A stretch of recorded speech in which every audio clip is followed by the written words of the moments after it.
Prajwal Revanna pen drive ವಿವಾದದಲ್ಲಿ DK Shivakumar ಬೆನ್ನಿಗೆ ನಿಂತಿದ್ದಾರೆ ಮುಖ್ಯಮಂತ್ರಿ ಸಿದ್ದರಾಮಯ್ಯ. ಕುಮಾರಸ್ವಾಮಿ ವಿಚಾರವನ್ನು ಡೈವರ್ಟ್ ಮಾಡೋದಕ್ಕೆ ಡಿಕೆಶಿ ಹೆಸರು ತರ್ತಾ ಇದ್ದಾರೆ ಅಂತ ಸಿದ್ದರಾಮಯ್ಯನವರ ಆರೋಪ.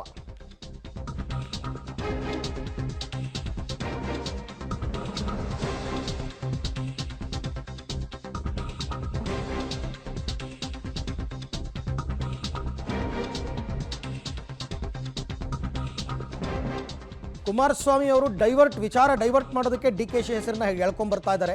ಪ್ರಜ್ವಲ್ರನ್ನ ನಾನು ಅಪರಾಧಿ ಅಂತ ಎಲ್ಲೂ ಹೇಳೇ ಇಲ್ಲ. ದೇವೇಗೌಡರು ಮತ್ತು ಅವರ ಮನೆಯವ್ರಿಗೆ ಗೊತ್ತಿಲ್ಲದೆ ಪ್ರಜ್ವಲ್ ವಿದೇಶಕ್ಕೆ ಕೊಟ್ಟೋದ್ನ ಕೇಂದ್ರ ನನ್ನ ಪತ್ರಗಳಿಗೆ ಉತ್ತರಿಸಿಲ್ಲ, ಜೋಶಿ ಅವ್ರನ್ನೇ ಕೇಳಿ ಅಂತ ಹೇಳಿದ್ದಾರೆ. ಮತ್ತೊಂದು ಕಡೆ ಪ್ರಜ್ವಲ್ ಕೇಸ್ ಅದು ಫ್ಯಾಮಿಲಿ ಮ್ಯಾಟ್ರು, ಆ ಬಗ್ಗೆ ನಾನು ಮಾತಾಡಲ್ಲ ಅಂತ ಉಪಮುಖ್ಯಮಂತ್ರಿ ಡಿ ಕೆ ಶಿವಕುಮಾರ್ ಅವರು ಹೇಳಿದ್ದಾರೆ. ರಾಜತಾಂತ್ರಿಕ ಪಾಸ್ಪೋರ್ಟನ್ನು ಮೊದಲು ರದ್ದು ಮಾಡಲಿ ಅಂತ ಗೃಹ ಸಚಿವ ಪರಮೇಶ್ವರ್ ಅವರು ಆಗ್ರಹಿಸಿದ್ದಾರೆ. ಅವ್ರ ಅಣ್ಣನ ಮಗ ರೇಪ್ ಅಂತ ರೇಪು ಸೆಕ್ಸುವಲ್ ಹರಾಸ್ಮೆಂಟ್ ಎಲ್ಲ ಮಾಡಿ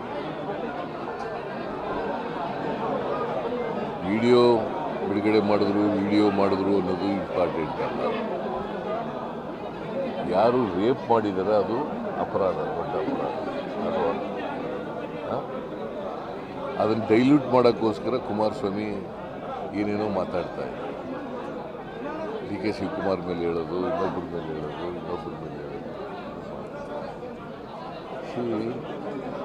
ಅವರು ಈ ನೆಲದ ಕಾನೂನಿಗೆ ಗೌರವ ಕೊಡಬೇಕು.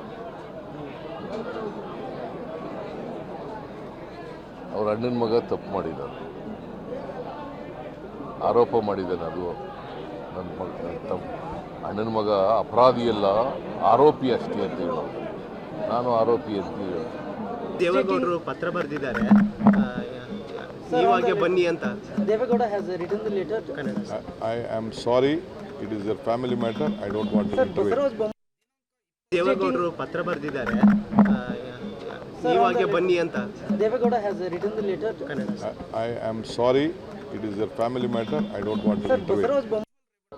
ಮಾನ್ಯ ಹಿರಿಯರು ಮತ್ತು ಮಾಜಿ ಪ್ರಧಾನಮಂತ್ರಿಗಳಾದಂಥ ಹಿರಿಯರಾದ ದೇವೇಗೌಡರು ಪ್ರಜ್ವಲ್ಗೆ ಲೆಟ್ರ್ ಬರೆದಿದ್ದಾರೆ ಅಂಥೇಳಿ ಗೊತ್ತಾಗಿದೆ.